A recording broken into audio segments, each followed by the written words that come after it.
Hello everyone, it's Shane Kanto, your Wasteland Reviewer, and welcome to the Wasteland. And I have a special guest, lovely Jess here, who is joining me to talk about her favorite film on this special episode of Welcome to the Wasteland, as I continue my obnoxious just trek into everything Coen Brothers. I only have a few left, but this time we're talking about True Grit. I want you to appreciate the sacrifice I have to make, because this is my two truths and a lie. This is one of my truths that I always use. Ah, yes. I want you to know. I'm taking away Jess's, I love Westerns questions, so if you watch this, then you have a leg up if you're going to be doing two truths and a lie with Jess. Chances are, you never know. But how the show goes, for those who haven't watched the show before, we take a deep dive into a particular film, and I'm a humongous Coen Brothers fan. They're my favorite filmmakers, so we've been going from Blood Simple all the way to Ballad of Buster Scruggs, occasionally having guests. This is Jess's second time on after Oh Brother, Where Art Thou? And we start things off with coming attractions for the weekend of this episode, which will be May 21st, 2021. And then we jump into the film, take a nice deep dive talking about the film in detail, and then we have some Q&A questions. So we're going to get things started with the coming attractions of the week. Each of us picked the film that we're most excited about coming into this weekend, and what Jess picked was a new Pink documentary that's coming out on Amazon, so which by the time this post, we will already have seen it because we got an extra early screening of it, so I'm excited. But Jess, why are you excited about this new Pink documentary? You gave me a list, and I'm not gonna lie, I picked the documentary out of it. Also, I think Pink is fine. I mean, I was a teenager when she was first getting popular, so why not? Let's find out some more. I don't know a whole lot about Pink. That is very fair. It was the one documentary coming out that weekend, and not gonna lie, this isn't the strongest list of releases. Thank God, because I was like, if I missed a big release, I was gonna feel stupid. Well, I picked first, and I picked the only wide release, which I guess technically released wide the weekend that we're filming this, but comes out on Netflix, and that is Army of the Dead, which is Zack Snyder's new zombie heist movie starring Dave Bautista, coming straight to Netflix. But some of you may have already seen this because it's also in theaters, and honestly, I'm at the point now, if it's my only option to see it in a theater, that's when I'm going to go to the theater.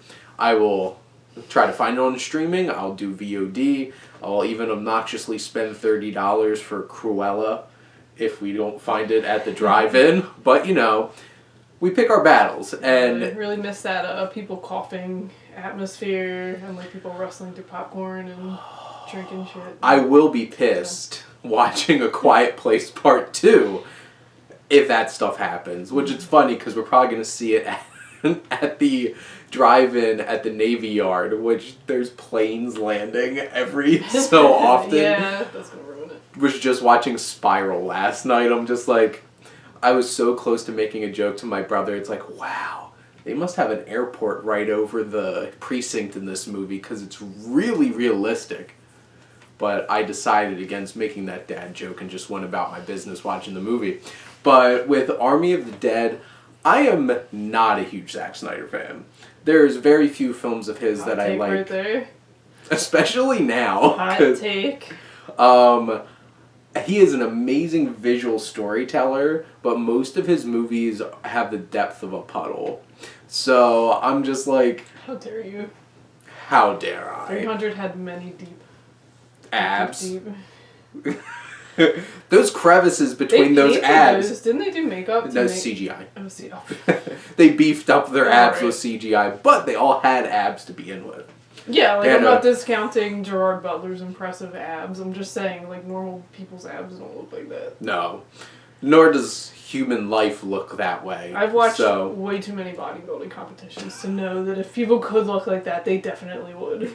So basically, I love Watchmen. I'm a huge fan of that film. I will, Who doesn't love a blue penis? Just everyone does. You get a lot of blue penis in that movie. Who doesn't love it? Show me the dong. Man of Steel has grown on me a lot as I've watched that movie. It's a very accurate representation of ADHD. Honestly. That is very true. It's a very interesting perspective in that film, and I'm not going to argue against Pa Kent being like this, don't you dare save people. I am going to argue against the Australian cowboy being cowardly. Shame. Least realistic part of that movie. That is a shameful representation of the toughest dog in the world. Arguably the toughest dog in the world. I've also seen John Wick Parabellum in those. They're all herding dogs. What are those things that look like German Shepherds? Belgian Malinois. Yeah, those things are monsters that Halle Berry has. But besides the point, so it's a heist movie, so you son of a bitch, I'm in. So that's gonna be fun, and like, I actually haven't seen the whole movie, but I hear Dawn of the Dead is one of Zack Snyder's better films. So I'm like, he's going back to zombie movies. I'm in for it. I like Dave Bautista a lot. I love Dave Bautista when he used to be a pro wrestler, so long before he was Drax. Oh, you're going that route. You're going the hipster route. Except the funny thing is, I like him much more as an actor than as a wrestler. He wasn't one of my favorite wrestlers, but he's very talented, so I appreciate getting to see him lead a film. I'm interested to see what this film offers, and it's on Netflix. So most Netflix original films are trash, so the standards here aren't very high. I won't get into how I feel about the Restore the Snyderverse because that would make this a 2-hour episode. And we want to talk about True Grit. Probably ended it. Disagree. The end. I do, but leave your comments in the comments and we can chat about that. Okay. But those are the coming attractions for the week. This week was a much heavier list of movies coming out, so I actually had to make a decision on what was my favorite. Like this one, this is what's mainly coming out this weekend. So go check out Army of the Dead on Netflix or head out into the theaters. And this new Pink documentary is coming out on Amazon. So enjoy your Prime. But now shifting gears into our feature of the week, which is True Grit. And I want to start off by asking you, Jess, why is this your favorite film? I mean, what's not to like about it? It's beautifully shot. It's expansive. It's the West. Western's my favorite genre. It's gritty and dark. You know, I'm not like a bubbly. Mm-hmm. There's nothing wrong with that. It's just really not my style, which is fine. It's historically accurate, I think. I don't know. I'm not a historian. From what I understand. It definitely seems like it. Well, it's a Coen Brothers movie. It's not so like it's not sweeping. It's not like. You know, it's not heroic. It's not like a John Wayne Western where like he bursts in and he's like, I'm John Wayne. I'm going to save everything. No, Rooster Cogburn in this movie is not the most heroic person in the movie. I really like the book, and I feel like it's a very faithful adaptation of the book. Which the book is sitting over there on my bookshelf. Yeah, it's a short book, if you haven't read it. It's like not very long. 200 pages, maybe. Yeah, I think is it classified as a novella? I don't know. I'm not. I know much more about film than I do know about books. How I consume movies used to be how I consume books, but that shift has happened. But True Grit was definitely one of my favorite reads since like I started college, which was when I read less.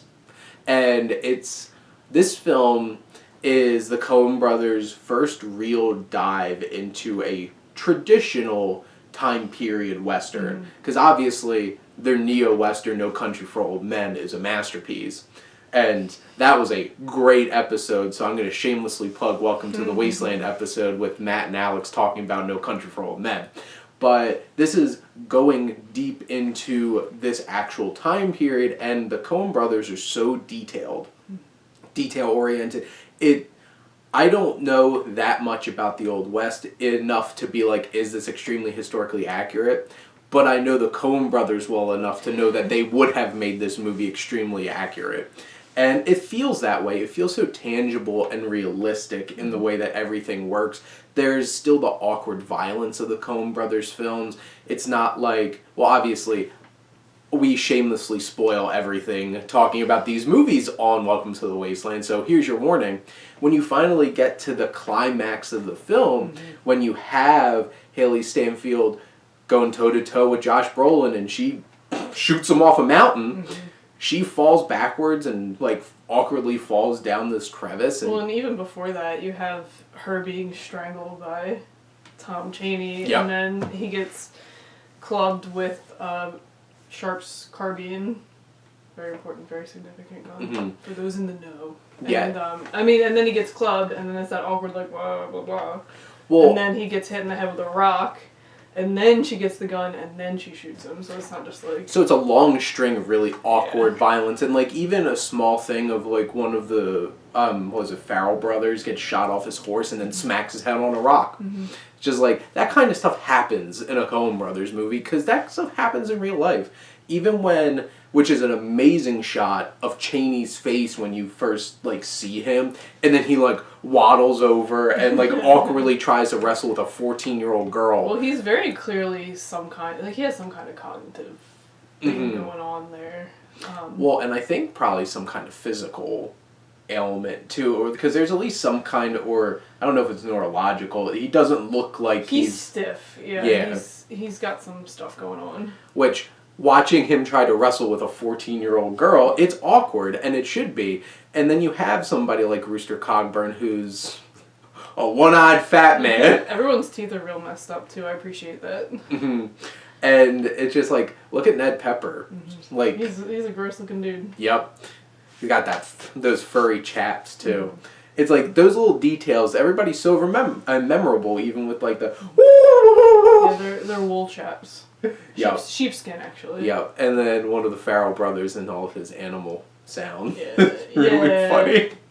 And... He's got some echolalia. So you have the Coen brothers, who, obviously up to this point, this is, I think, their biggest movie. Like, from a production standpoint, from a budget standpoint, Steven Spielberg produced this film. Did they shoot on site? Because that landscape looked really convincing if they did it. Oh, they definitely do when they do films. Because, like, you look at No Country for Old Men, that is Texas and a half. Like, you see Texas. Which, fun fact, I didn't even bring this up in the No Country for Old Men episode, is that they had to stop filming because they were filming There Will Be Blood, also in Texas. That's right. And that pyre of flames and smoke that happened completely screwed up shooting for No Country for Old Men. Well, because he's supposed to be in the middle of... and there is a lot of nowhere in the middle of the West. Yes. And it's like... It's just like... That's them on location. And this is definitely shot on location. It's beautiful. It captures... And like... I know you mentioned this isn't like a sprawling John Ford Western where there's giant shots of like Monument Valley and stuff like that. No, but, just, occasionally, when they're riding and Rooster has that whole thing and he's drunk off his ass and they have that, that's some sprawling country out there. But it's Deakins. So all of this is going to be gorgeous. And there's some amazing framing. I know when we were watching it yesterday, I made a comment of when Rooster kind of finally gets fed up with LaBeef whipping Haley Steinfeld's character, and he just like whips out his gun, and the shot, how it's framed, that angle is just so beautiful. And the shadows, the texture, the colors. It's a Deakins film, and I even made a comment of, when you first meet Rooster in this film, like the original film, he's testifying. Mm-hmm. But you don't get a close-up of Rooster right away. It's this tracking shot between the people. It is our protagonist, her eyes, walking through that courtroom and seeing him from a distance. John Wayne wouldn't have done that. He wants that camera on John Wayne. But no, it builds up that tension, and it's so great how this is shot, and it's such an inspired choice. And just in general, it's a Deakins shot film, so it's amazing. And then you get the score, which That's a great score. Carter Burwell is so well known for these atmospheric, somber kind of music in Coen Brothers. And that's what kind of movie this is. Yeah, which it sets the tone because an uplifting movie. This isn't like Preston Sturges, like The Magnificent Seven. No. And it's just like the it's like not that kind of like heroic Western theme. It has a lot of great strings and like somber horns. Well, I think it relies heavily, and I'm not an expert on this, but I think it relies heavily on American traditional music because it ends with Leaning on the Everlasting Arms, which is a traditional American hymn. Which is beautiful over the ending credits of this film. And Carter Burwell, is able to make a great Western score, but also keep his style of somberness, because this isn't a happy ending. No, it doesn't start happy. No, it doesn't either. It's like you start off, this girl's dad's murdered. Yeah, and she comes to take care of business because her mom's beside herself and her brother's a child, and she's like, I'm gonna get revenge, damn it. Yeah, and... It's not a sexy revenge story. No, because it's, like, it has its heroic moments, but it comes at a cost. Yeah, and even straight up, like, if you're familiar with American history, Bloody Bill Anderson was a horrible person. He was responsible for, like, bleeding Kansas and all that. So even that, like, knowing that backstory, when he sticks up for him, it shows the quality of his character. And, like, it goes into it a little bit more in the book. Basically, I think his wife and child leave him because he's an ass. He kind of says that. Because, like, John Wayne won an Oscar for playing Rooster Cogburn. Rooster Cogburn, played by John Wayne, is just like a slightly crotchetier version of John Wayne. But he's still John Wayne. And I enjoy the performance. I'm not shocked, because I've watched the Oscars long enough to know that they give those kinds of Oscars. But, like, he beat both lead actors of Midnight Cowboy for Best Actor. Which I don't agree with that. Like, but John Wayne, honestly, should have been nominated or won for The Searchers. Yeah, that's my favorite. But he does his thing. Jeff Bridges here is not particularly likable. No. And he has that very, like, we gotta have Jeff Bridges voice like this, and he's gruff. Which started a whole other slew of characters like this. But Jeff Bridges has different kinds of characters he plays. He's like, well, yeah, man, kind of characters. He has intimidatingly evil characters like Obadiah Stane. He was funny, though, at least. Yeah, well... I mean, in a cosmic way. It is hard not to find Jeff Bridges charming. And even Rooster has his moments. Yeah. Unintentionally sassy. It reminds me of my grandpa, honestly. My grandpa wasn't as much of an ass, but there were just sassy moments with him. Yeah. Like after the shootout at the little, I don't know, I guess it's like a dugout. Yeah. Where like everything goes tits up, and he's just like, well, that didn't pan out. Yeah. It's just like... I mean, yeah. Very few times in this movie things go to plan. And, like, Jeff Bridges is great in this film. He was nominated for Best Actor. He had won for Crazy Horse literally the year before. So I don't think he had any chance of beating Colin Firth for King's Speech, which... Amazing performance by Colin Firth, and he really did earn recognition for that. And then you have Matt Damon, who is, like, infinitely better than Glenn Campbell from the original, because I hated Glenn Campbell, and I hated the girl who played Maddie in the first movie, because, like, they were just bad. And Maddie, she was kind of like weirdly attractive, and in the book they say, like, she's very plain, like, well, I don't think that she's supposed, like, I'm not saying I was attracted, but do you know what I mean, like... I kept making comments this whole entire movie when people kept making comments about Maddie being ugly, and I'm like... Haley Steinfeld, like, they make her up to be very plain. Yes. And, like, she's business, that's it, but in the first one I feel like she was a little, like, pretty. And, like, they made her much more of a stereotypical young female character in the original and that's film. the point. Part of the point of the book is that she's scrappy. Well, and Haley Steinfeld earned she's the great. Oscar nomination at 14 years old. 100%. Which is really crazy that she's 14, because I'm like, she's still young and making movies, and I'm like, she's only 26. And I'm like, what the hell? Because I was in college, I was my freshman first semester college when this movie came out in fall 2010. And I'm just like, this girl is younger than me, and she's killing it. Yeah, she did. And that whole scene with the guy who sells the horses and has the stable is the broker. That is Coen Brothers writing to the max here. And just the banter between them, and Haley Steinfeld just owns it every moment, and the character actor who plays the broker guy is so great too. And that's the thing, this film is filled with great characters like, the name is Forrest. Forrester and I got my bear skin. Yeah. And just like that, the Native American that voices John Redcorn from King of the Hill, even like he literally has half a line because they throw a sack over his head before they hang him. But like, well, it's significant because it shows that everybody else had plenty of time, and they were just like, nope. Which each of those men are great minor characters in their own right, and like the Undertaker guy, the mortician. Yeah. It's like something Irish. If you would like, you can kiss him. You could kiss him. And it's just like the awkwardness. Right. Yeah, I keep saying that would be alright. And then like he's a mortician. Whatever, yeah. You know. And but like the cast is amazing in this. Donald Gleason has a little tiny role in this film. And like Matt Damon, I think, really captures that show off kind of. Oh, he's very like proud and very proud. Can I do a plug for one of my favorite podcasts? Oh crap, I can't remember. I think it's the Old West podcast, so it's by Black Barrel Media. Anyway, great looks into the Old West. I listened to their whole series about the Texas Rangers, and after I listened to that, it made so much more sense, because now I'm like, there are in-jokes in here that I get now. Mm-hmm. Like, and Rooster explained some of them, like the whole drinking water out of a hoof print. He's like, maybe I believed it the first 25 times. Maybe I believed it the first 25 times I heard it. Yeah, and he's like, or maybe that's just something Texas Rangers like to do. Obviously, watch the movie, he does it way better, but...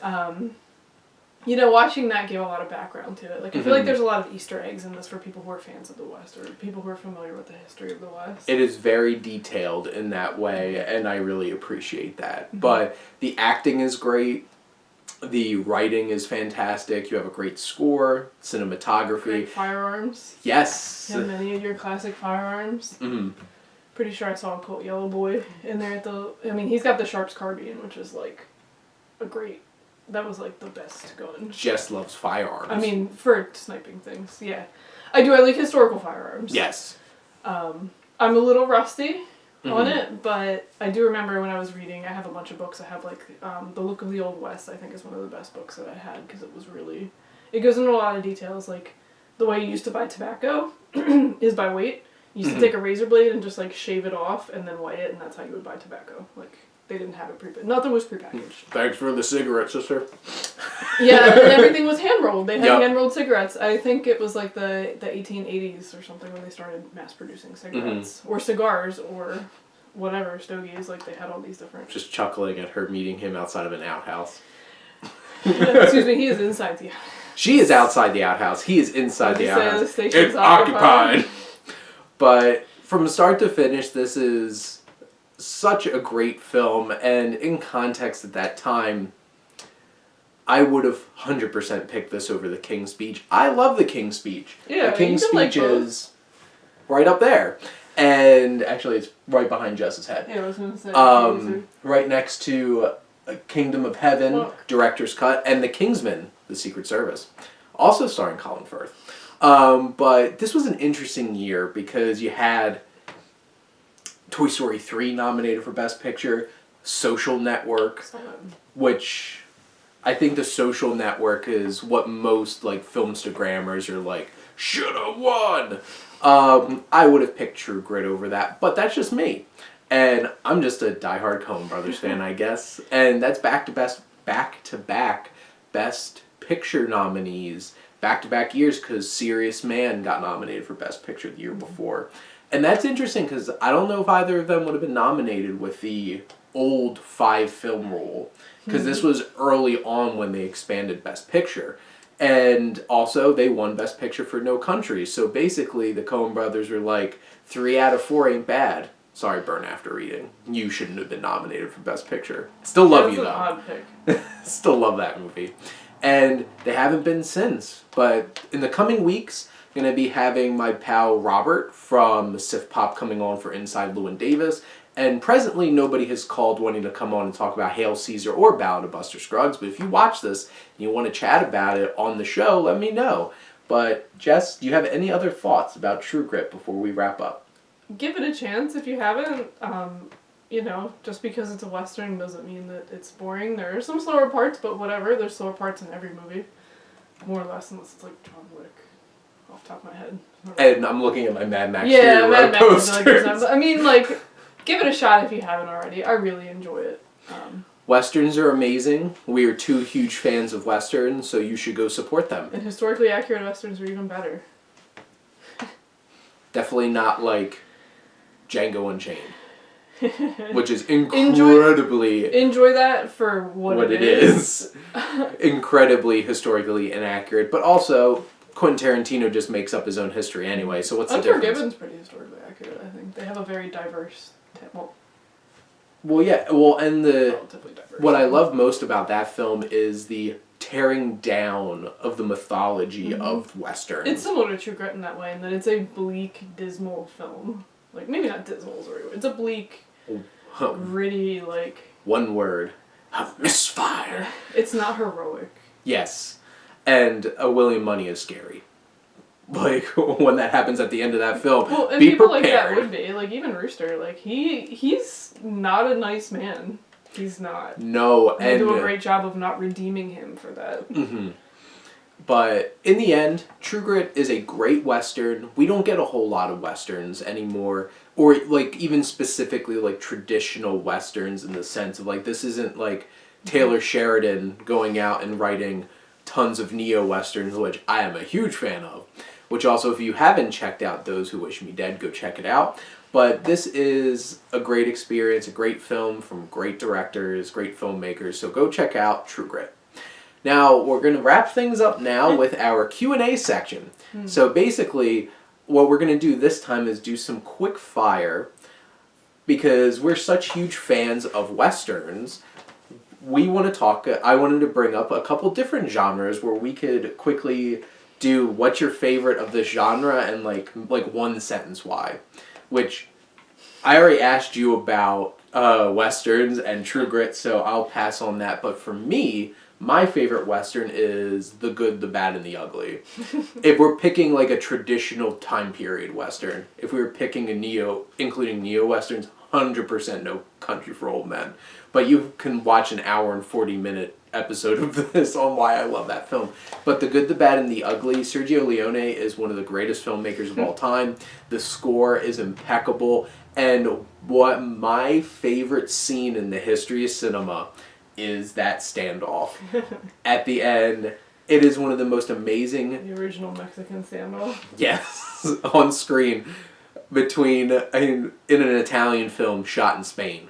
So, there you go. But just the filmmaking, and it has a lot to say about the Civil War and stuff like that too, which I don't think a whole lot of people expect going into that film either. And it's definitely the most humanity The Man with No Name has out of the three films. Because it's the earliest one, timeline-wise. So, he gets his poncho in this one. And, Clint Eastwood, Eli Wallach, Lee Van Cleef, just great. Science fiction. What's your favorite sci-fi film? I'm not too big on sci-fi. I do like Aliens a lot. I knew that answer. Yeah, I feel like that's the one that I lean on a bit. It just... And also a great pick for action and... Horror. Maybe horror. It leans more away from the horror, but it's still there. So it's not like the first Alien film, which is definitely a horror movie. Yeah, I enjoy that one too, though.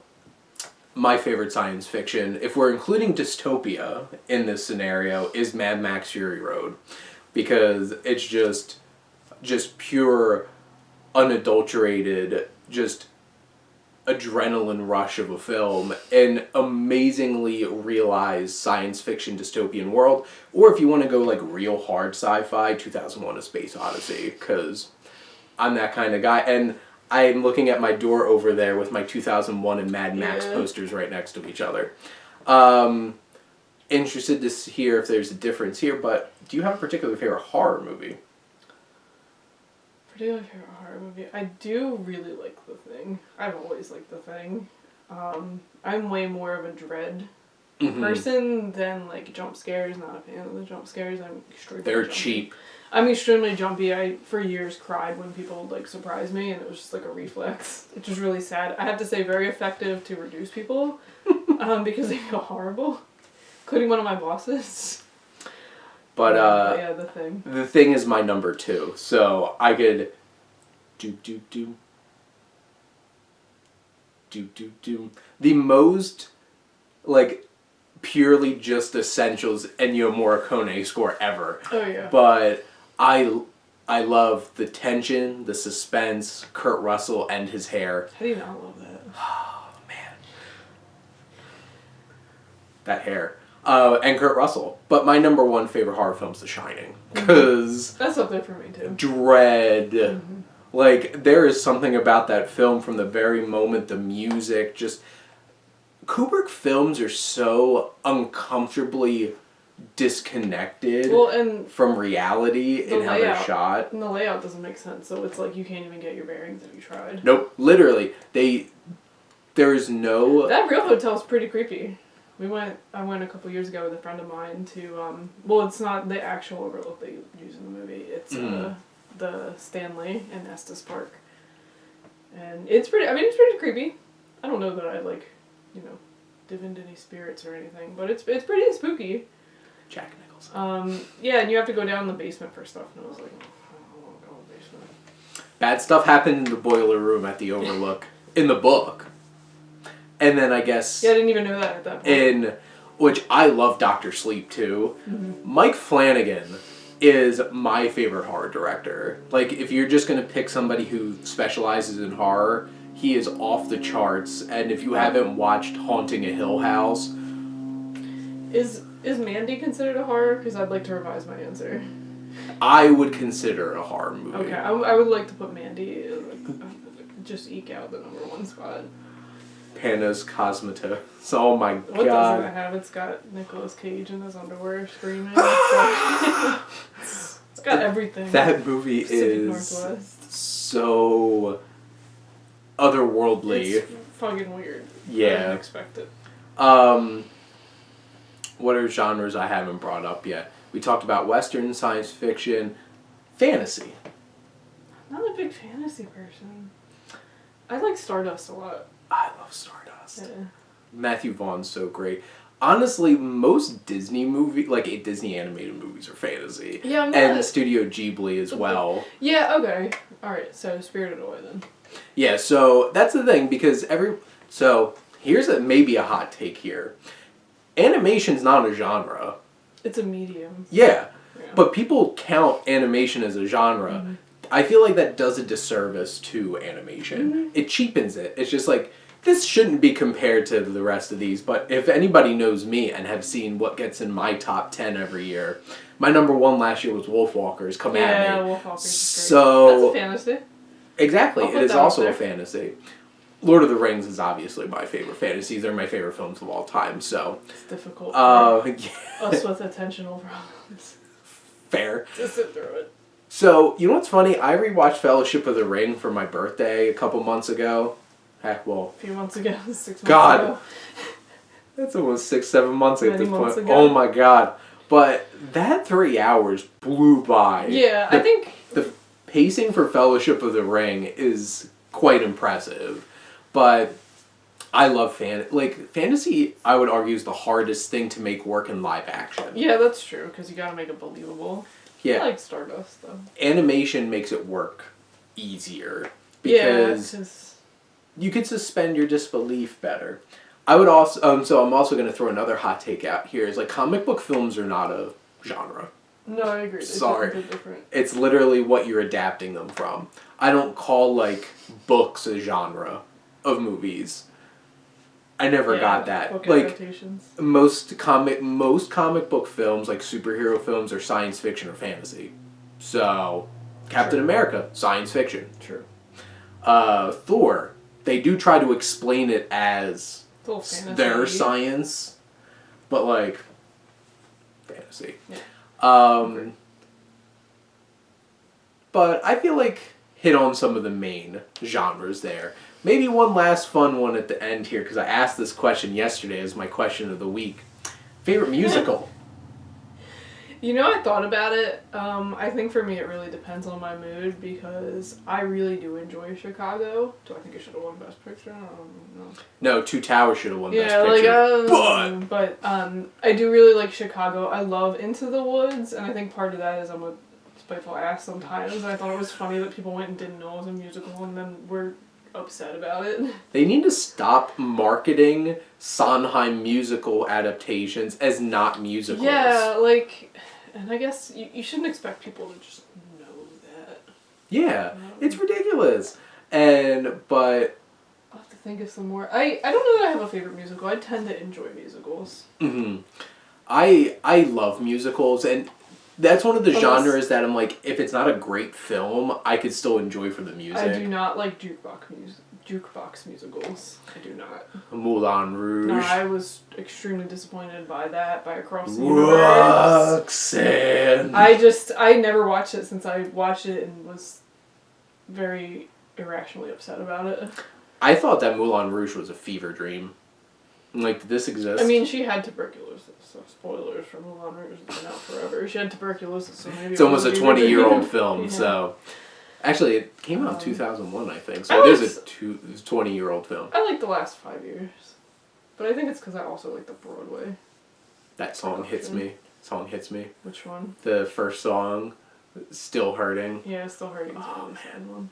But so low-key, one of my favorite musicals is Bedknobs and Broomsticks, because I love all the songs for that movie, and I love Angela Lansbury, and David Tomlinson, who doesn't get enough credit for being a fixture of so many people's childhoods, because he was in Mary Poppins, he was in Bedknobs and Broomsticks. Some people's childhood. Like mine. I watch them all the time. I also had a huge crush on Julie Andrews, so... I hated Julie Andrews for no reason. She seems like a fine... lovely lady. See, and we could still make this work, and that's lovely. I have no idea why I hated her so much. It's just when they would try to put Mary Poppins on, I threw a huge, big baby tantrum. I want to see a better cast in a Sweeney Todd film. Yeah. Because I love the music in Sweeney Todd, but like, it was Tim Burton, so like, I don't think Johnny Depp is the right person to be Sweeney Todd, because... I'm not menaced by Johnny Depp. No, and if you listen to the singing of the other, like, Len Carey and George Hearn, like, it's a whole different story. And Angela Lansbury, you replaced her with Helena Bonham Carter. Come on! Yeah. And also, I'd probably throw Beauty and the Beast up there as one of my favorite musicals, because I love that movie so much from start to finish. But I love musicals, and I'll keep seeing them. I'll watch Greatest Showman over and over again just for the music, even though P.T. Barnum in real life was a horrible person. And honestly, he's not a good person in the movie either. No. It's just Hugh Jackman, and it's hard not to like him. I didn't like him in Bad Education. Oh, I loved that movie, and he was so great in it. Yeah, I mean, I liked him, but I didn't like him. No, like, the character he played was a complete utter scumbag. Also, Allison Janney's character was also a scumbag, so... Yeah, but I don't find her as lovable as... Oh, I don't know. I don't think she was supposed to be lovable or charming as Hugh Jackman is. They have a long learning history with. But yeah, so there's some of our favorite films from varying genres. Sure. Comment below. Put some of your favorites in the comments section. Tell them what your favorite romantic comedy is. Oh, that's another good one. Do you want to go first? Oh, there's no choice but Forgetting Sarah Marshall. Come on. We watch it every Valentine's Day. My pick is Princess Bride for Valentine's also a Day. Good one. But my favorite rom-com is Crazy Stupid Love, and I know Jess gives me crap because yes, there are problematic aspects of that film. Like they're blaming the victim. That movie. Well, point. You know what? That's funny because when we watched that movie Eat Wheaties, I felt that same way. They were shitting on Tony Hale's character way too much in that movie. And yes, they do that in Crazy Stupid Love. They shit on Steve Carell so much in this movie. If you get cheated on, it's nobody's fault but the person who cheated on you, probably. I mean, there's probably some scenarios. But in that scenario, I feel like that was Julianne Moore's fault. Yeah, they should have communicated. She should have communicated. David Lindhagen. Goddamn Kevin Bacon. But I mean, you're right. So now I'm thinking about it. Like, it's compounded with a lot of stuff. Like, their history and all that other stuff. One thing that has aged very poorly is the son and the babysitter thing. Yeah, couples therapy is a healthy option, too. But, come on. Ryan Gosling in that movie as Jacob is, like...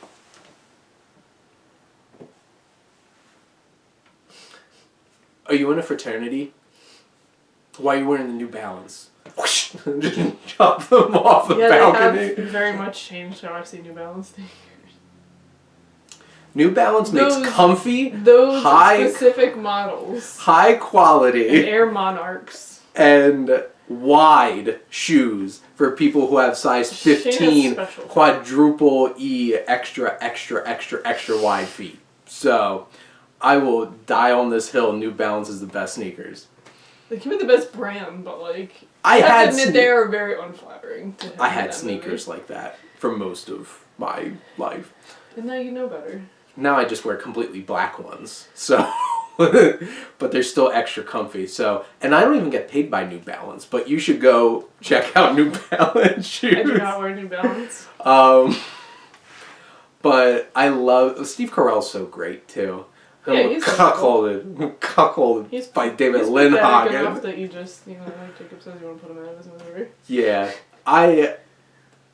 the first time I watched Crazy Stupid Love, it blew me away. Now I could take a step back and realize there's some issues with it, but I still love it. But yeah, we didn't even bring up rom-coms, so there you go. I'm sorry I got it. So, not my favorite genre. But all of our lovely audience wouldn't have gotten that shameless plug for New Balance shoes, so now they know they could go buy lives are enriched.